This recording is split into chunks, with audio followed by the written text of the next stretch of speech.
He'd treat her like a queen. Room in between the mattress and the box springs, we found a pair of steak knives.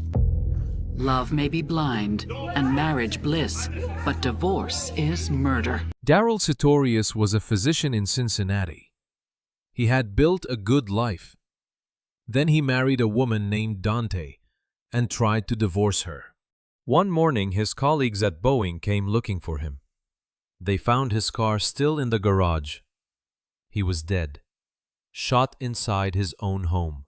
But the woman who pulled that trigger was not who she said she was. Her real name was not Dante Sartorius, and that secret changed everything. Here is how it came undone. To understand how it came apart, we go back to the beginning, to Cincinnati and to the life Darryl Sartorius had built there. This story starts quietly, but it will not leave you unchanged. Before we go any further, drop a quick comment below. Is this your first story with us, or have we met here before? Let me know. A quick note, some details in this story have been reconstructed for storytelling. The names, the case, and the outcome are real. The message is what matters most. The call came in on a January morning in Cincinnati, 1996. The dispatcher logged it, routed it, and moved on to the next one. That is how it works. The machine does not pause. Lieutenant Tom Boeing, a homicide investigator with the Cincinnati Police Department, drove to the address. He had been on these calls before. He knew what a house looked like when something had gone wrong inside, and what one looked like when nothing had. These two things looked nearly identical from the street.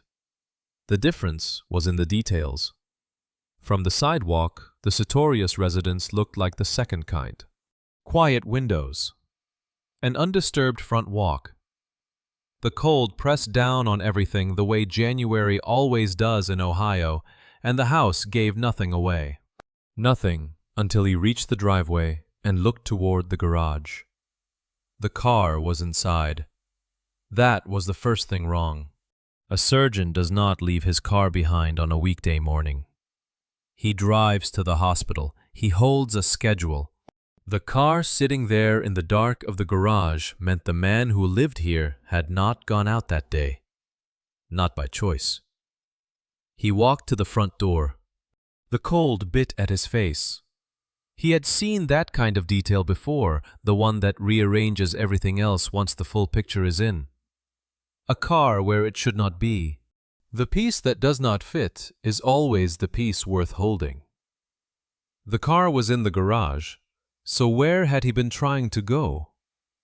Inside, the cold was different. Not the cold of a house with the heat turned low. The cold of a space that had stopped moving hours ago. The air had settled. The rooms were still. Investigators learned to recognize that kind of stillness. It is not the same as an empty house. He found Dr. Darryl Sartorius inside the residence, 55 years old, a thoracic surgeon who had spent his career at the hospital keeping other people's hearts beating, found now in the silence of his own home, past any help Boeing or anyone else could offer. The position of the body told him what had happened. The condition of the room confirmed it was not an accident. The arrangement of the space, the objects in their places, the undisturbed order of a life lived carefully told him this had been done by someone who belonged here, someone with standing to be in this house. The house gave Boeing everything a scene can give: evidence, position, the shape of a night that had ended badly for one man. It would not give him the name. That answer was not in this room. It lived further back in the life Sartorius had been building, and in the person who had been standing next to him while he built it. The answer lived further back than that morning, before the garage, before the cold, before the stillness that Boeing walked into. There was a man who opened people's chests for a living. That was not a metaphor. Darryl was a thoracic surgeon. He worked on the structures the body cannot survive without: the heart, the lungs, The mechanisms that, if they stop, do not restart on their own. He practiced at a hospital in Cincinnati. He had been doing it for years. The work builds a certain kind of person. A thoracic surgeon does not operate on a patient who is stable and waiting. He operates on a patient who cannot wait. The space he works in has to keep moving while he works. There is no pausing the heart while someone recalculates. The physicians who develop that skill and hold it across decades are not careless. They pay attention because they have had to. Daryl had a daughter. Deborah Sartorius, grown by these years her own life, already established, was part of his world in the ways that register.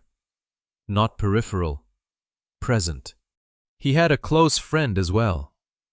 Richard, last name undocumented, had been in Daryl's life long enough to know its rhythms, long enough to notice when they shifted. He would notice. That mattered. Outside the hospital, Daryl had built a life, a house in Cincinnati, a circle of people who knew him. The daily structure of a man whose work demanded precision, things in their place, a schedule, held a routine that others could count on. His life did not surprise the people around him. That was its character. Steady, specific, accumulated. The kind of life that takes a long time to build and does not draw attention to itself. He had built everything a person is supposed to build. That was the problem. The shape of what he had made the career, the home, the daughter he had watched grow, the friendships that held, registered as permanence, as stability. But seen from a particular angle by a particular kind of person, it registered as something else entirely. An inventory, a calculation, something assembled carefully over many years and now sitting still long enough to be assessed. Daryl had spent his career on one side of that equation. He was the one who intervened. His judgment determined what happened next. He was the one keeping the hearts beating. That orientation had consequences for how he understood his own position in the world. He had not spent much time thinking about his own exposure. The people who came to him needed saving. He was not one of them. And then, in the period before January 1996, a woman walked through a door and told him her name was Dante. It was the first thing she ever lied to him about. The name she gave him was Dante. What does a woman look like when she has done this before? She looks like whatever she needs to look like. She looks composed. She looks like someone with a past that fits the story she is telling.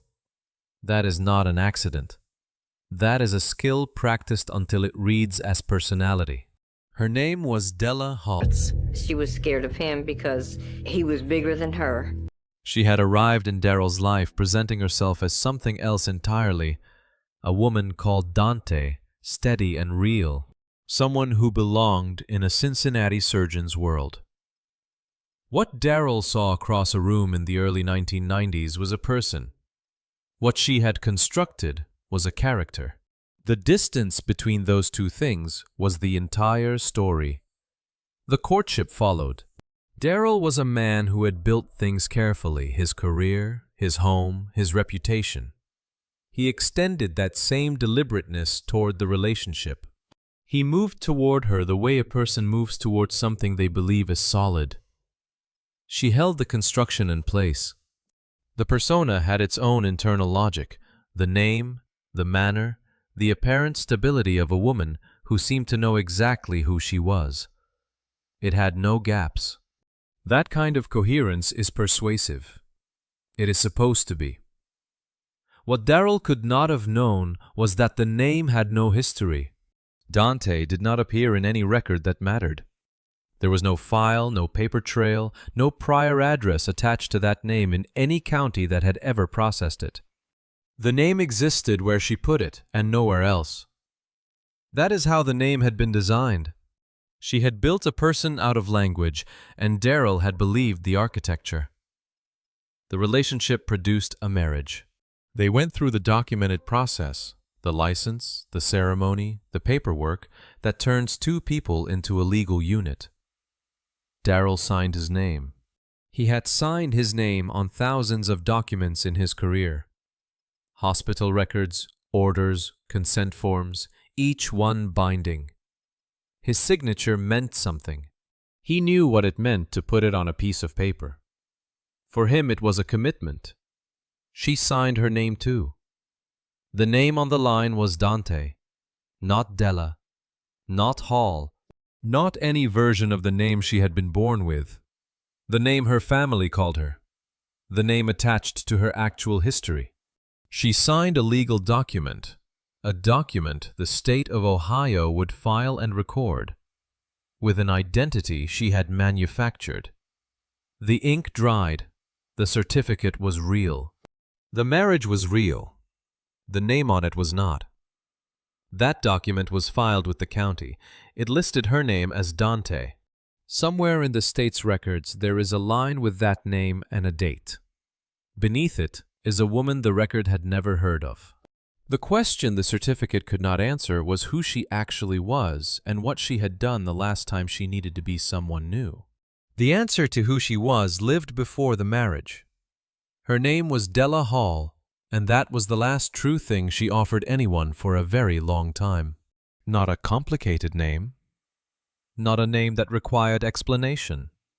It was the name she was born with, and she understood early that it would not suit what she had in mind. The record does not contain her full biography. What it contains is a pattern, and a pattern tells its own story. Della had been married before. Not once, not twice. The architecture of each prior marriage carried the same feature: a man with financial standing and a woman who made herself into whatever that man needed her to be. The target was always a man who had something to lose. The value of what he stood to lose was always the point. Each relationship had been constructed the same way: an adopted identity, a progression toward commitment, a legal document signed. What varied was the name she used. What did not vary was the approach. There were people who knew her before she became anyone else. Two of them hold the documented truth. Donna is Della's sister. She knew her when Della was still Della. Before the invented names, before the marriages, before the systematic replacement of oneself with another. Donna would later stand in a courthouse and speak her sister's real name aloud. For now she holds what Darryl does not. Della's mother is the other witness. Her name is not in the record. She is documented by her role, alone, a mother who knew her daughter by her original name. Her daughter had spent years working to make sure no one else would. Darryl thought he had found her. He had no idea how many men had thought the same thing. The exits from those prior marriages were not accidents. They were not drifts. The available record does not detail the method of each departure, but each one ended when Della was ready for it to end. That is not the same as a marriage dissolving. That is a managed outcome. By the time she introduced herself to Darryl as Dante, she had already been through this 3 times. He was the 4th. 4 marriages. 4 men who thought they knew her. None of them did. What Darryl held in his house in Cincinnati was a woman named Dante who was steady and present and real. The record she had built her life on top of told a different story. Donna knew that story. Her mother knew it. And somewhere behind Della was a history that other men were part of. Each one married. Each one having believed the version of herself she offered them. He had no way of knowing. The name she gave him was the 4th name she had used, and the plan she had arrived with was not new. The plan had been in motion for a while. Darryl had not seen it. Richard noticed first, not because he was looking for something wrong, but because something wrong kept appearing. He was Darryl's close friend, the man who had been in his life long enough to know what that life was supposed to look like. What he was seeing now did not match. He watched the way Della moved through the house, the way she answered questions about herself that landed a half-beat off, the way the room shifted when she entered it. None of these were facts he could set in front of anyone and point to. They were the kind of observations a person carries alone, waiting for them to add up to something nameable. He was not looking for a verdict. He was looking for a way to bring what he was feeling into a shape that could be spoken. Richard raised his unease with Darrell. What that conversation contained, the specific exchange, the room it happened in, is not preserved in the available record. The record preserves the outcome. Darrell defended her. The response came without hesitation. He told Richard everything was fine, that the marriage was solid, that the woman he had married was exactly who she appeared to be. This was not denial constructed from ignorance. It was a position Darrell had reached through the same process he applied to everything. Gather the available information, form a judgment, hold it. He was holding it. And Richard, standing in that house looking at a man he had known for years, could see the holding, but not the cracks beneath it. He was watching from the edge of something he could feel but not name. He had no way of knowing how completely the record had already answered the questions he was carrying. That is the cruelest position a friend can be in. He carried his discomfort forward. The conversations continued careful, oblique, the kind that happen when one person suspects and the other has decided not to. The house was the container for all of it. It was a house that had been built up across a long career, the accumulated weight of a life in medicine. Things in their place, a schedule that held a man who showed up where he was supposed to be. The house now held something it had not been designed for. A presence that ran its own calculations beneath the surface of the domestic routine. A woman in the rooms of that house who was, in the mid-1990s, already building towards something that had not yet announced itself. What the walls had gathered quietly and over time was a record of a marriage that was not what one party believed it to be. The order of the house, the schedule, the routine, was surface. Beneath it, something else was taking shape. He told Richard everything was fine. The house on that street suggested otherwise. The account the house had been keeping came due. At some point in the mid-1990s, Darrell learned that the woman he had married did not exist. Not the woman, the name. The documentation he followed up on, through whatever means the record shows, returned nothing. The name Dante had no legal history that predated his marriage. No prior addresses, no prior filings, no paper trail leading to a person who had lived under that name before the day she offered it to him. The identity was constructed. He had built a marriage around a person who had assembled herself from nothing. A name chosen rather than inherited. A history that existed only where she had placed it. That is what the record shows. What it does not say is how a man absorbs that. The woman in his house was Della Hall.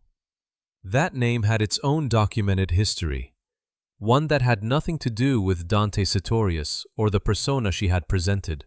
The marriage had been built on neither. The distance between who he thought he had married and who was sleeping in that house was not a misunderstanding.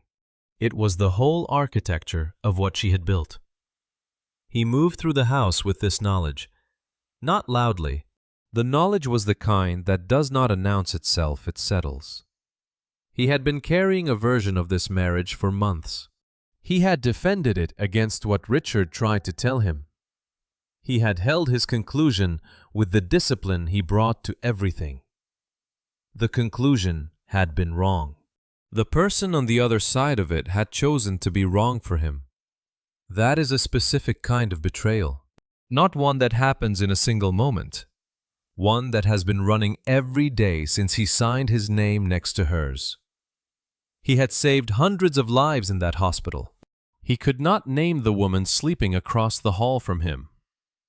The house was the same house. The rooms were the same rooms. The person in them was not who he had believed her to be. He did not confront her that night. He did not take his keys and leave. He was a man who had spent his career making measured responses to severe information. He applied that now. He made a call. He made it from inside the house while she was still somewhere in it. Daryl's attorney, the legal counsel he reached that night, name not in the record, would begin the process. What the record documents is what came next. A divorce petition taking shape. A legal mechanism set in motion. He did not leave that night. He made a call instead. He filed on a Tuesday. The legal system received his name on a petition without ceremony. There was no courtroom, yet no judge, no testimony. Just a form, a signature, and a name that had been carrying weight for months. The Hamilton County Courthouse processed it the way it processed everything else, with paperwork and time. Daryl's attorney had prepared the petition carefully. The grounds were documented. The marriage was recent, just over a year. The circumstances were specific. The name on the marriage certificate was not the name of the woman Daryl had married. That was the legal reality, and it was enough. In Ohio, a marriage contracted under a false identity is a marriage that can be undone. The petition named Daryl Sartorius as petitioner. It named Dante Sartorius as respondent. Two names, one real, one not. The court did not know that yet. It would learn. That process would take time. Daryl's attorney filed the documents on his behalf. Daryl did not stand at a window and watch his marriage become a legal dispute. He was at the hospital. He had patience. He had always had patience. The work did not stop because his personal life had come apart at a seam he had not known was there. There is a particular cruelty in routine. The morning a man files for divorce from a woman who was not who she said she was, looks from the outside like any other morning. The courthouse opens. The clerk stamps a document. The petitioner goes to work. The cruelty is in the normalcy. A process server delivered the papers to the house. Della received them. She did not refuse service. She did not call an attorney that afternoon. She did not file an emergency motion or challenge the grounds listed in the petition. She accepted the paperwork. She set it down. She read the name printed on the document. Dante Sartorius. Her name. The name she had given herself. She had no counter-petition. She had something else in mind. What she did in the days that followed was not visible in the courthouse record. There was no filing, no response, no motion. The court's docket showed a petition submitted and served. It showed a respondent who had received the papers. It showed nothing else, because nothing else had been filed. Silence in a legal proceeding is not neutral. It means something. The question is always what? Daryl continued going to work. He continued living in the house on that street. The petition was filed, and the marriage was moving toward dissolution through the proper channels, and he believed that the mechanism of the law would carry him through to the other side of it. He had done what the system required. He had filed, he had served. He was not wrong about the law. He was wrong about what the other side looked like. The court had his name on a petition. So did she now, on papers she never wanted to see. The numbers were not complicated, and Della was not a complicated reader. I never discounted anything she said because I grew up with her.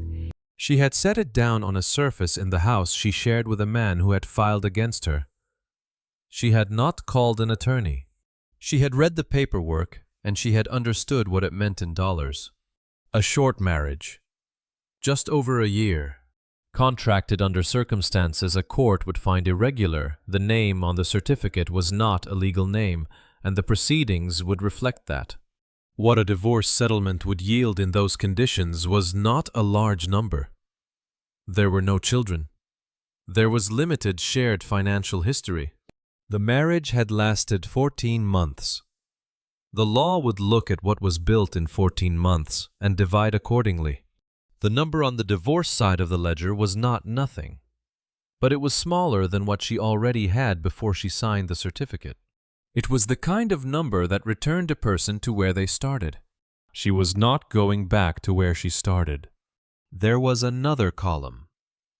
Daryl Sutorius was a thoracic surgeon with a long hospital career and assets that reflected it.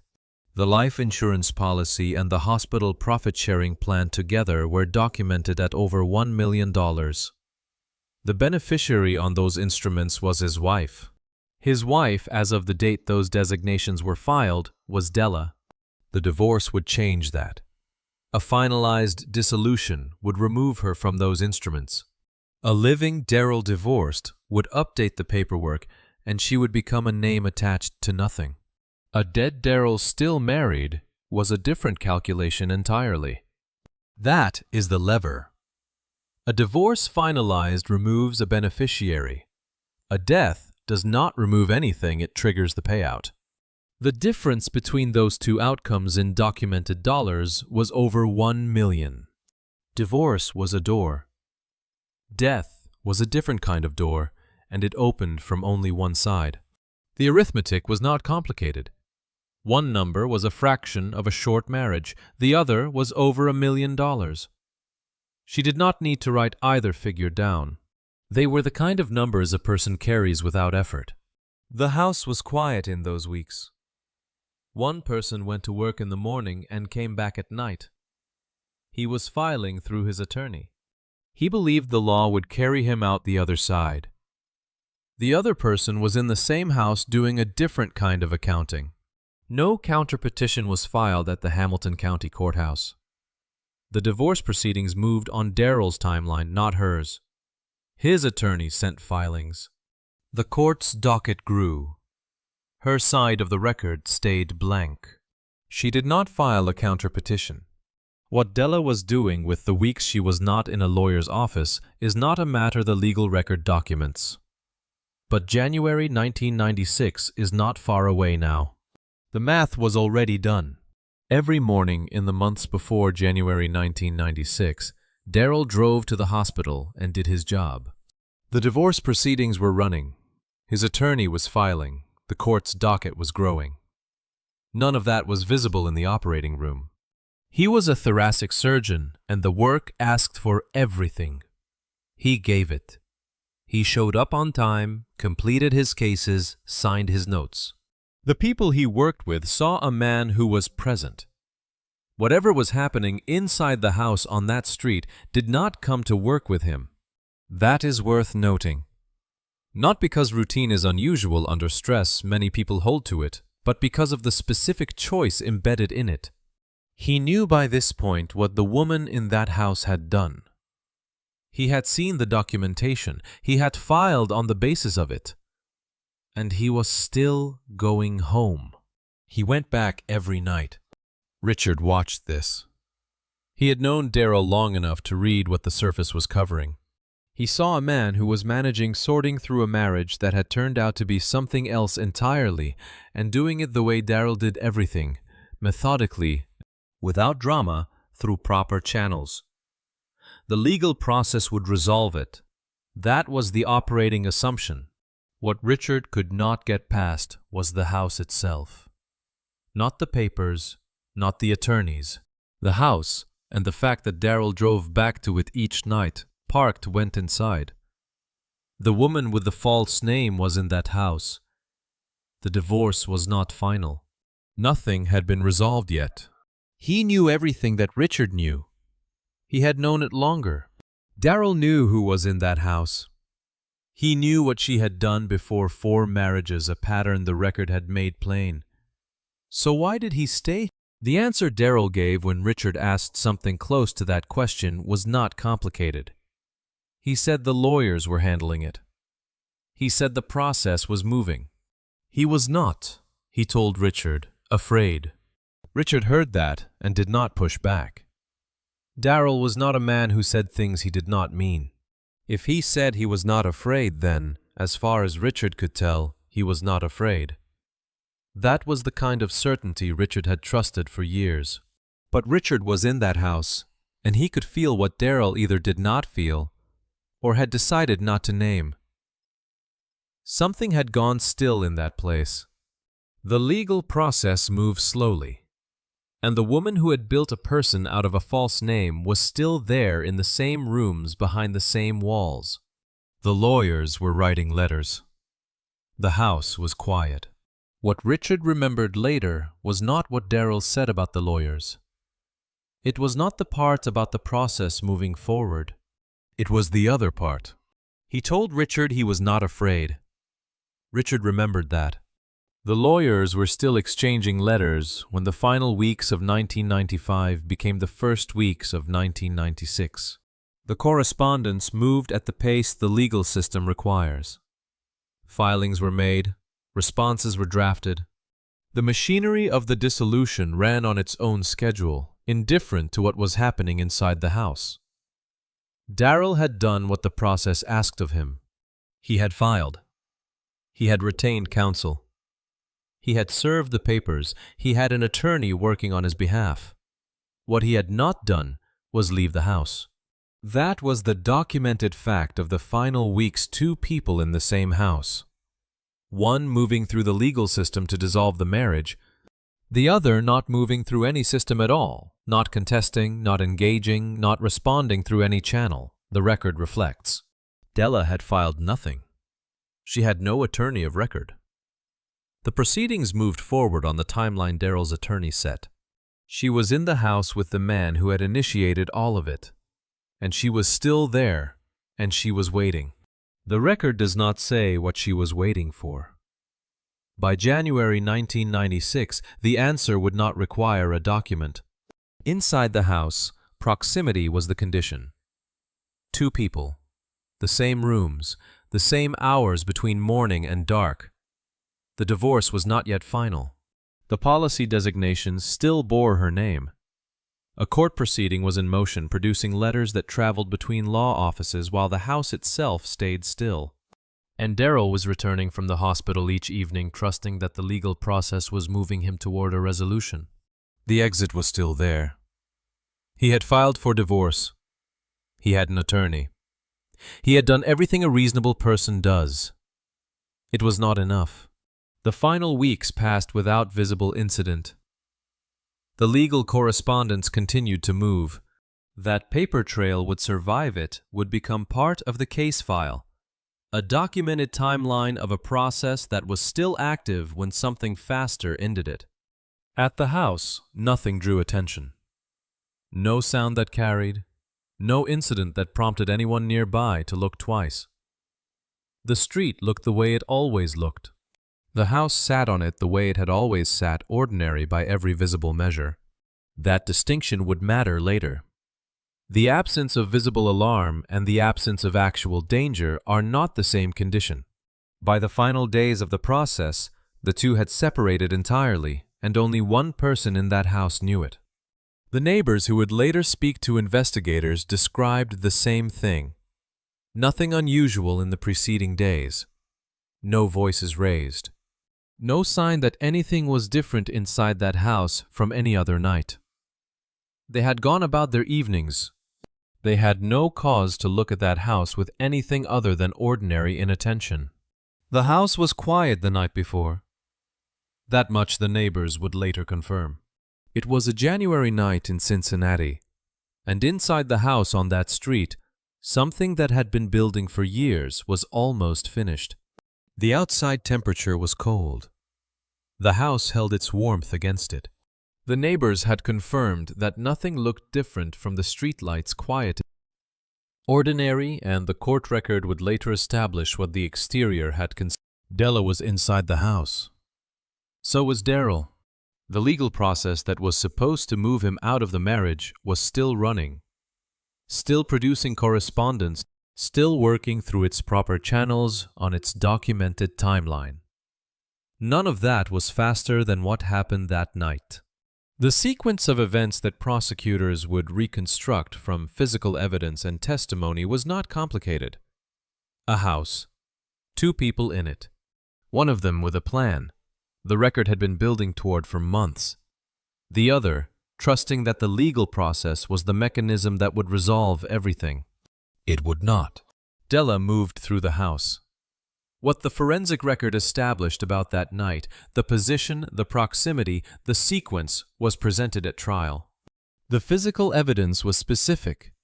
What it showed the jury would hear. She had a firearm. How she obtained it is not a matter the documented record specifies. The record is specific about where she was when she used it. The house on that street. The rooms that Daryl had come home to each night for the months the divorce proceedings ran. The house was cold. January in Cincinnati holds a particular kind of cold. It settles into structures, fills the space between walls, and makes everything still. The evidence would map what happened room by room. The physical record would speak clearly even where no witness was present. This had been building since the day she signed a name that was not hers to a marriage certificate. Knowing that now does not make it preventable. It never does. The shot was fired. The court record established that it was Della who fired it. The physical evidence placed her at the scene. The forensic reconstruction confirmed the sequence. What was inside the house that night was not a dispute, not a confrontation that escalated without design. The prosecution would argue it was the outcome of a calculation that began the moment the divorce petition arrived. The car in the garage had not moved. It would still be there in the morning. When Boeing arrived, and the question formed, where had Daryl been trying to go? That question had mattered to him from the first minutes. The car had not moved because Daryl had not. He had stayed in the house in the rooms he had paid for, trusting in a process that had not moved fast enough. The answer was in the house the whole time. Daryl Sartorius did not leave the house that night. He never would. Della left the house and drove to a gas station, and what she did there was recorded. Like, what, a big guy like you, afraid of some little woman with a gun? The hours after a murder are not quiet, even when the person who committed it is working to make them appear so. She was moving. She was putting distance between herself and the house. She was in the documented sequence of events, making contact, doing what a person would do if they had come home to a terrible thing rather than caused it. That is the shape of what she constructed in those hours. Not chaos. Not flight. A performance calibrated to look like shock. The gas station gave investigators something they had not expected to find: a documented account of her behavior in the period immediately after. What she did there, what she said, what she asked for, these things were observed and later established as part of the evidentiary record. The performance continued past the house into the cold January air and into a space where other people were present. She was not panicked. Investigators would note this later. She was composed. She moved in an organized way. She said what a person in her stated situation would say. She had found him. She needed help. Something terrible had happened. And she said it with the right affect, in the right sequence. But there are things the human voice cannot control that physical evidence can. The position of a body tells a story that is not subject to revision. The trajectory of a bullet does not adjust for what someone needs it to have been. The absence of signs consistent with her stated version of events was not something she could address after the fact. She told a story. It was not a bad story. It just had the disadvantage of being wrong about everything the evidence could measure. She said she had found him. The physical evidence said something about the distance and the angle that did not align with finding. She said she did not know how it had happened. The forensic record had a position it would not yield on. Every statement she made that touched on the physical facts of the scene landed against evidence that had already committed itself to a different account. This is what investigators call a gap. A gap between what a person says and what the scene shows. When the gap is large enough, it stops being a gap and starts being a case. Boeing was back at the residence. He had not left the scene the way she had left it. He was inside the house with what the house contained, the physical record she had left behind in her hurry to reach the gas station and begin her version of events. The house was a more reliable witness than she had counted on. She told a story. The evidence would tell a different one. Boeing came back to the house the next morning with the kind of attention that a scene gives up its secrets to if you know where to look. He had been doing this long enough to know the difference between a scene that was telling a consistent story and a scene that was telling two. The Sartorius residence was telling two. He moved through it carefully. The evidence was in situ, undisturbed, in the ways that matter, speaking in the forensic language that investigators are trained to read. The physical facts of a scene are what they are. Position is a fact. Trajectory is a fact. Distance is a fact. These things do not revise themselves to accommodate an account that came later. Boeing worked through the scene the way a person reads a document they have not seen before, methodically, without inserting what he expected to find, in the order the physical record presented itself. What he found did not match what she had said. The contradiction between her account and the scene was not a matter of interpretation. Physical evidence does not leave room for multiple readings on the questions that matter most. He was not working from inference. The facts at the scene told their own story. Della had offered a version. The scene offered a different one. She had said she found him. The physical evidence established a sequence that did not begin with finding. The distance was wrong for what she described. The position was wrong. The angle at which the forensic record placed the shot was not consistent with the accident she implied, or the discovery she described. The account she had given did not survive contact with what the house contained. The house had been a witness all along. It just needed someone who spoke its language. Boeing spoke it. He had spent his career learning to read what a scene says when no one is left to speak for it. What this scene said was not ambiguous. It was consistent from one end of the physical record to the other with a sequence that Della's account could not contain.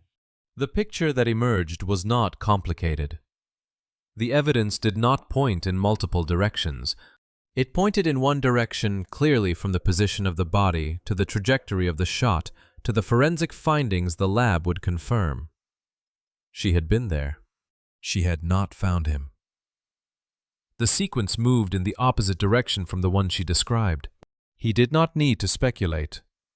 The physical record did not require interpretation beyond what it plainly showed.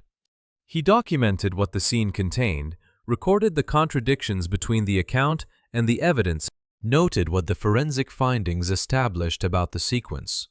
The investigation had been a question what happened inside that house and who was responsible. The physical record had answered both. Boeing had read it.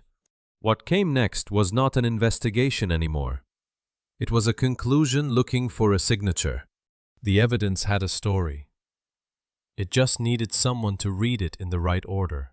They arrested her, and the charge used a name she had spent years making sure no one would attach to her. The formal charge was aggravated murder. The jurisdiction was Hamilton County, Ohio. The victim named in the document was Dr. Darrell Sartorius. These were the facts the state had assembled from the physical evidence Boeing had recorded from the scene he had read with methodical care, from the record that did not bend to match what she had told investigators. Della stood inside a legal system that did not know her the way she had arranged to be known. It did not know her as Dante Sartorius, the physician's wife. It knew her through the evidence, through the timeline, through the measurements that had been filed and photographed and documented. The arrest was not a theory. It was the conclusion the record had been building toward since the morning the detective walked back through the door of that garage. The charge carried two names. The first was the name she had used for the marriage, Dante Sartorius. That name was on the marriage certificate. It was on the life insurance documents. It was the name the hospital had on file. The name Darrell had used when he filed the divorce petition. That name had held for 14 months. It had opened doors she could not have opened as herself. But the arrest document also carried a second name, Della Hall, the name she was born with, the name that connected her to everything before Cincinnati. The marriages, the record, the pattern, the state had now assembled into a single legal picture. That name had not been on any document she had chosen to file in Ohio. It was on this one. The legal system does not forget names. It finds them. She had buried Della Hall in paperwork for decades. The state of Ohio exhumed her in a single document. This was the moment two identities that had been kept separate appeared together on a single page. The woman she had invented and the woman she had tried to erase named side by side. A charge sheet does not accommodate revision. It enters the public record. It stays. Boeing had handed his findings to the prosecutors. They took the physical evidence, the documented timeline, the contradictions in her account. They had built a case from what the scene had yielded and what the records had confirmed. At the top of it, in the formal language the state of Ohio uses when it names a defendant, they wrote both names. The audible fact of it, a name read aloud in a courthouse. A name that had not been attached to Della in years was something the record would carry after the room cleared. It had been spoken now. It was in the transcript. The charge did not ask which name she preferred. It recorded both. The State of Ohio versus Della Dante Sutorius. She was both women now, on paper. The trial began the way Boeing's investigation had always demanded it would, with the physical record and with the understanding that it would speak for itself. The prosecutor stood in Hamilton County Courthouse and waited a beat before speaking. The exhibits were already logged. The photographs were already entered. The forensic analysis had already been completed and filed and was ready for a room full of strangers to examine. The opening statement was not designed to persuade. It was designed to present. There is a difference. The evidence was doing the persuading. The trajectory of the bullet was the first thing the jury heard described in formal language. It had been reconstructed from measurements taken at the scene, the angles, the entry point, the position of the body in relation to where the shot had originated. These coordinates had been established before any argument about them was possible. They had been established the morning Boeing walked back into that garage with a camera and a tape measure and the patience to let the scene say what it knew. The position of the weapon followed. Not where Della said it was, where it was found. The distinction mattered. Where a gun lands after a self-inflicted shot follows a different geometry than where a gun is left by someone who fired it from a specific position. The physical record had documented that geometry. The jury was now hearing every element of it described. The timeline came next. The sequence of events as Della had told them to investigators. Then the sequence as the physical evidence constructed it. These two sequences did not match. The distances in her account were inconsistent with the evidence. The position of the shooter, as her account implied it, could not be squared with where the blood evidence placed the origin of the shot. The prosecutor had not yet said her name. The evidence had made that unnecessary. Every contradiction had a measurement behind it. Every measurement had been taken at the scene, carefully recorded in a report, and entered into the courtroom record as a physical exhibit. The jury could examine these exhibits. They were not assertions. They were documented coordinates and photographs, and the preserved record of a scene that had been read by investigators who knew how scenes were read. The bullet had traveled 38 inches. That measurement was taken. It was not an estimate. 38 inches placed the shooter at a specific point in that garage. That point was not consistent with Della's account of where she was standing. The prosecutor named her then not as a claim, but as the conclusion the evidence had already built. The verdict had not been reached. But in that room, with the exhibits in front of them and the measurements on record, the distance between the evidence and the account that had been given was visible to anyone who was paying attention. The bullet had traveled 38 inches. The jury had traveled nowhere yet, but they were getting there. The defense had its turn, and it used it. The defense attorney built a counter-argument from the same evidence the prosecution had presented. A different reading of the events. A different account of where the shooter had been standing. A different explanation for what the physical record showed. The argument was entered into the record. The jury would weigh both versions. The defense called its witnesses, and then it called Donna, and the room changed. Della's sister walked to the stand. What Donna carried with her was not a legal argument. It was memory, the kind that predates the coaching because it predated the question by decades. She knew who Della Hall was before Della Hall became anyone else. She knew the name. She knew the history the name carried. The constructed identity that had worked on Daryl, on the hospital, on the neighbors, had not worked on Donna. She was not a person the alias needed to fool. Her testimony did not require forensic exhibits. It required the truth of what she had seen and known. She gave it in the language families use when there is nothing left to protect. The jury watched. The defense attorney had called her, which meant she was supposed to help. What she gave the room instead was something more complicated than help. She described what she knew of Della Hall's history, the pattern of identities, the marriages that had come before, the name that had preceded all of it. She attributed none of this to speculation. She attributed it to proximity to the decades of knowing a person before that person decided to be someone else. Della was in that courtroom. Her sister was on the stand. Della had spent decades making sure no one in an official room would ever use that name. Her sister used it anyway. The name entered the room. It occupied the space where Donna's voice had been. Donna had been called to testify.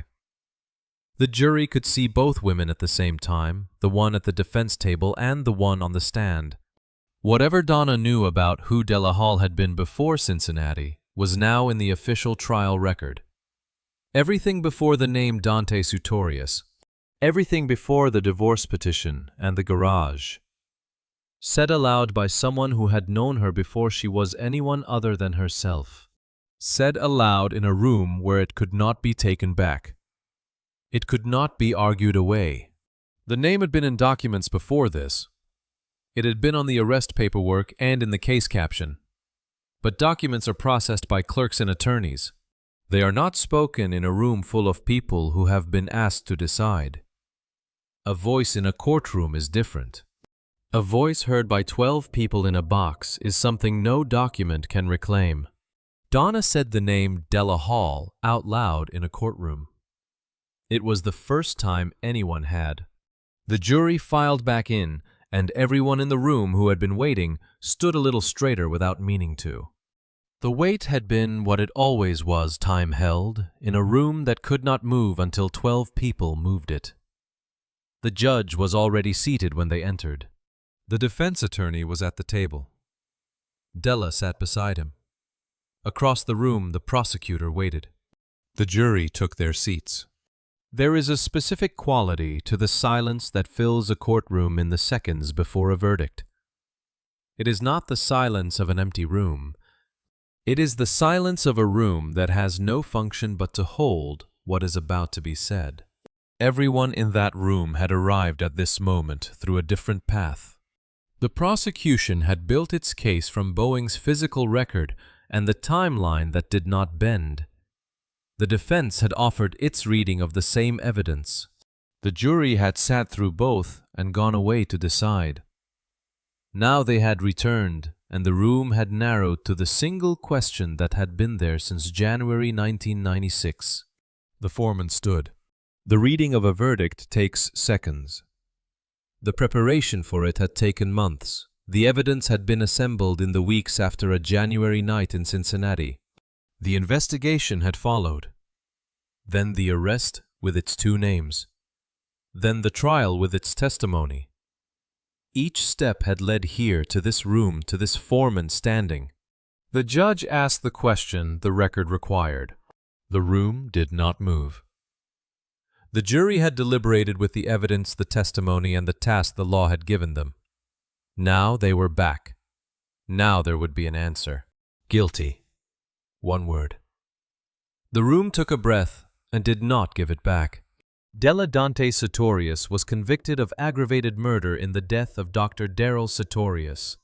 The charge that had carried 2 names produced a verdict that named her the same way. both of them together in the official record. The word was indelible. The sentence followed. The court had heard the forensic evidence. It had heard the testimony, including the testimony that carried the weight of family knowledge and decades of proximity. It had heard the account Della gave investigators and set it beside the physical record that contradicted it. The jury had weighed all of this. She was taken into custody. The room moved in the way rooms move after verdicts, not quickly and not all at once. People processed what they had heard. The word that had just been spoken had changed the legal status of the woman at the defense table. It had changed what the next hours would look like, and the next years. Guilty. The word arrived in the room and changed everything it touched except her expression. Her face did not change when the verdict was read. Observers in that courtroom noted it. The room changed around her. She did not. After the verdict, the people who had loved Darryl Sartorius were left with the ordinary problem of continuing. The conviction had given them one thing, a legal answer. What it could not give them was the rest of what a death takes the friendship. The presence, the ordinary afternoon when Darryl would have been doing something unremarkable. The verdict closed a proceeding. It did not close anything else. Richard had said things in the months after the verdict that the record carried. He spoke of what Darryl had been as a friend, as a colleague. A person he had worked alongside in a hospital where people came to be saved, and sometimes were. He had spoken of what it was like to watch a friend make a decision he could not talk him out of. He described what the absence looked like in the first months after January 1996. Not in dramatic terms.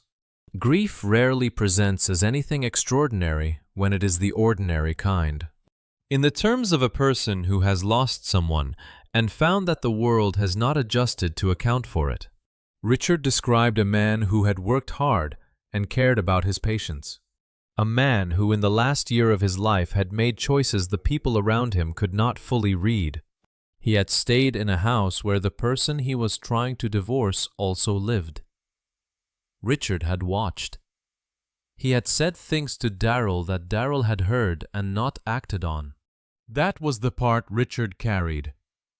Not the verdict, which was someone else's to deliver, but the watching.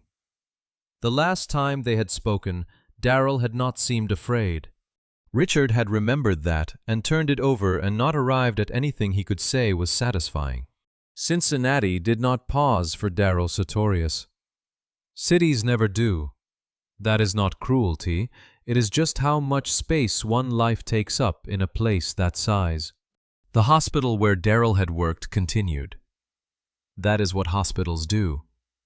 The schedule filled. The position he had occupied was filled by someone else in time. The years of training, the specialty, the patients he had treated, all of it absorbed into the institution. The hospital did not stop. Institutions never stop. His name was in the record. The woman who had killed him was in custody. The case had moved through the system from the garage in January 1996 through the investigation, through the courtroom, to a verdict that carried both her names.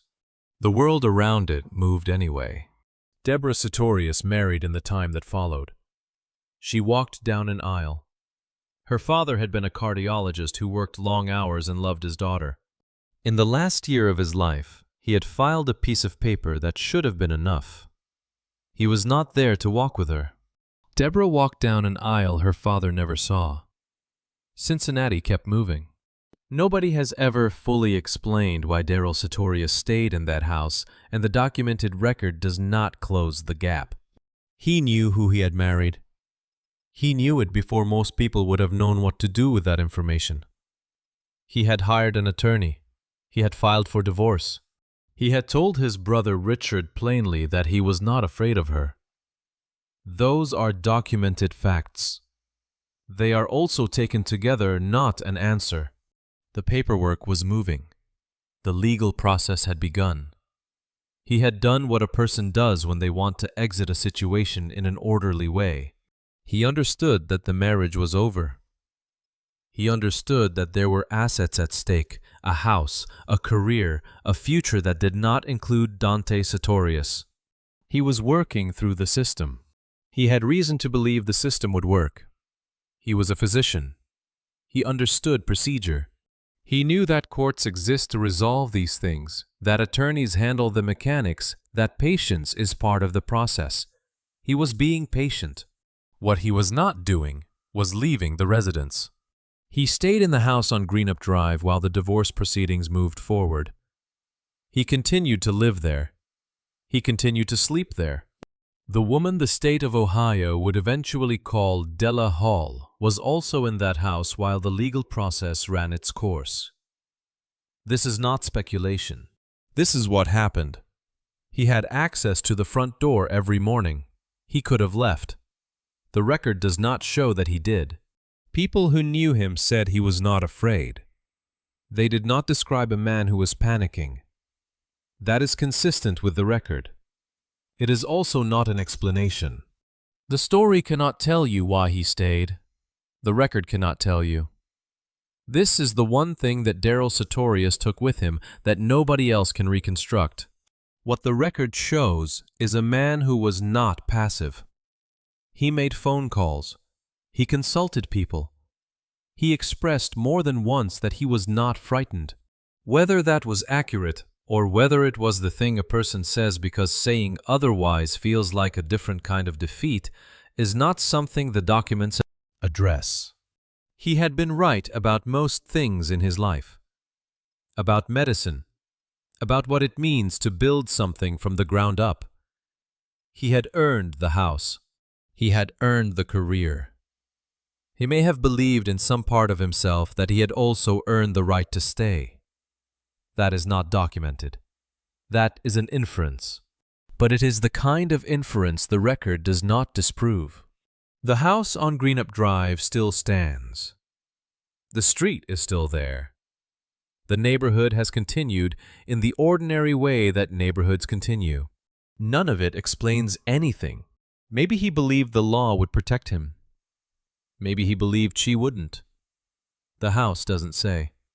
She died in a state prison in Ohio, still carrying the name of the man she had killed to keep it. The facility was Marysville Women's Prison. She was processed there in 1996 after the verdict. Every document the state of Ohio produced for her, every form, every count, every institutional record listed her as Della Dante Sartorius, the name she had borrowed from a marriage. The name she had constructed, the name she had killed for. The prison does not forget names. That is its function. She had spent her adult life making Della Hall disappear into courthouses, into marriage records, into the professional identity she had built through the marriage in Cincinnati. The paperwork had done what she needed it to do. Della Hall did not exist in any file at Marysville. Della Dante Sartorius did. Roughly 14 years after the verdict, she died there. The exact year is not confirmed in the record. What is confirmed is the name on her death documentation. Sartorius. The name she had murdered to protect. It followed her the whole length of her sentence and past the end of it. She had been convicted under it, sentenced under it, confined under it. Every record that came out of that facility bore it. She had not asked to be called anything else. The name she had chosen had followed her out of the city where she chose it into a Cincinnati courtroom, and from there into a room at Marysville. Whatever she had been before, whatever names and cities she had moved through, none of it had a place inside that building. She had a number, a name, and a record.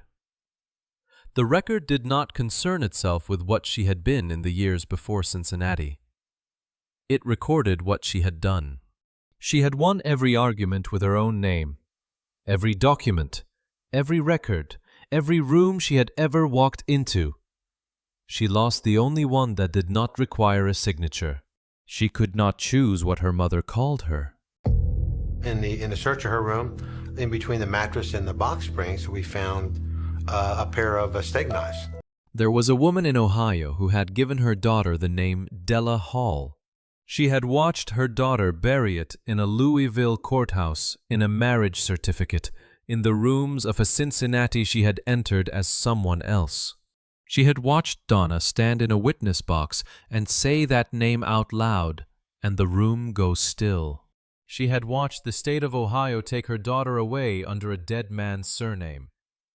She still called her Della Hall. That is not in any official record. A mother's memory does not require a court order. It does not get appealed. The house on Greenup Drive had gone quiet the morning his colleagues at Boeing came to find him. His car was still in the garage. That was where this had begun. A quiet house, a car that was not going anywhere, a body that explained why. He could not have shot himself in this manner and for the blood to end up where it did on him and on the couch. Della Hall spent her whole life burying Della Hall. But her mother still remembered her daughter's name, and that was the one thing she could never erase. Some stories end in a courtroom. This one ends with a mother who never stopped using her daughter's real name. Man predicting his demise. Darryl Sartorius built his life carefully. His career, his family, his home on Greenup Drive. None of it protected him from the person sleeping under his roof. What remains is the memory of a man who deserved better, and a question the record will never answer. The documented facts of this case are a reminder that the people closest to us carry histories we cannot always see. Darryl knew something was wrong. He took legal steps, and still he stayed. There is no clean lesson here, only the weight of what actually happened.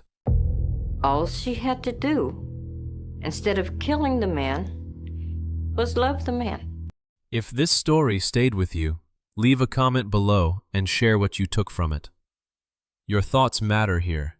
If you are new, consider subscribing. There are more stories like this one waiting for you. And if someone you know would benefit from hearing this, please pass it along. This story is based on the documented case of the state of Ohio v. Della'Dante Sartorius, tried in Cincinnati in 1996. Some scenes were reconstructed for storytelling purposes.